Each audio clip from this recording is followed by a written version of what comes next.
for her to blow her own horn. "Tell him how many books you've finished in this past year, Bob," prompted another youth in the Wood entourage.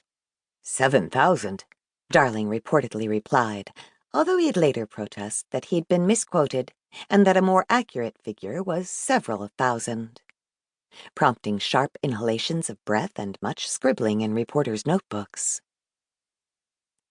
Louise Morrow, also 17, got her own turn to demonstrate. She nearly matched Bob's rate and did it in French, a language she'd studied for only 1 year in high school, the audience was told. But by then, the newspeople were mentally composing lead paragraphs, racing back to the typewriters, phones, and coffee urns provided by the NEA to facilitate coverage of more consequential issues. They filed breathless reports on the Wood method. 120 pages in 3 minutes, read the headline of an Associated Press wire piece run in dozens of papers, sometimes under other titles like Bookworm Turns Page a Second and NEA agog at Boy's Skill. The revolutionary reading method raised gasps of astonishment, wrote the Chicago News Service, while a Eureka, California paper quoted a local educator who called it the high spot of the convention.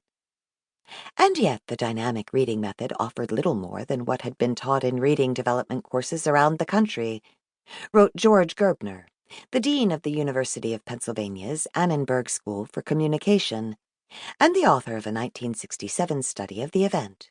But, he continued, the name of Mrs. Wood was likely to ring bells in the mind of an alert reporter.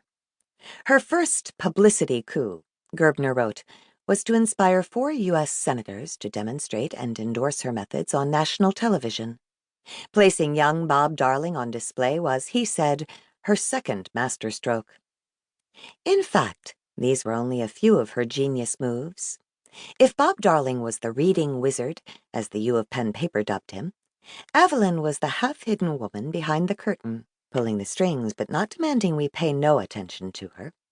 All her life she'd sought the limelight, as a prize-winning orator in junior college and a champion university debater, as the wife of the president of an overseas Mormon mission, and as director, playwright, and lyricist of an elaborate pageant, staged with special effects and a cast of 1,000 in Salt Lake City's Mormon Tabernacle.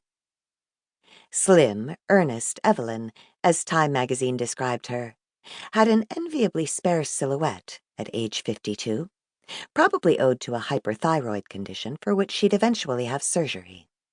She cultivated the schoolteacher title, but it was inaccurate. A Utah school district had allowed her to pilot her method on its students, but as dean of girls, she normally worked outside the classroom. The section of her resume most relevant to her current enterprise was unknown to the media. Years of directing young people, on stage and on radio, had guided her choice of Bob Darling as her demonstrator.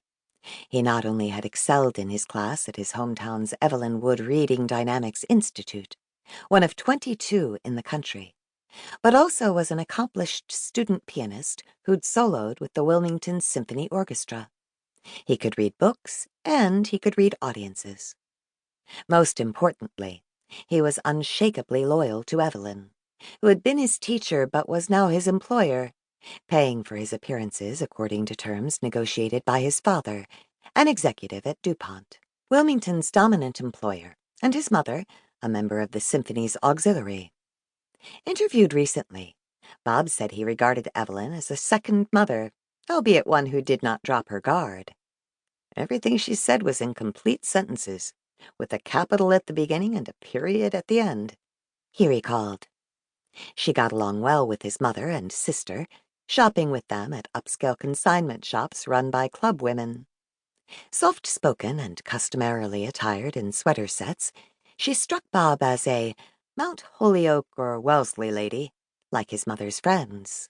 There was, however, the occasional jarring note that revealed her origins in the Intermountain West, a world away from the quiet restraint of the Seven Sisters colleges, as when Evelyn gave Bob a copy of the Book of Mormon.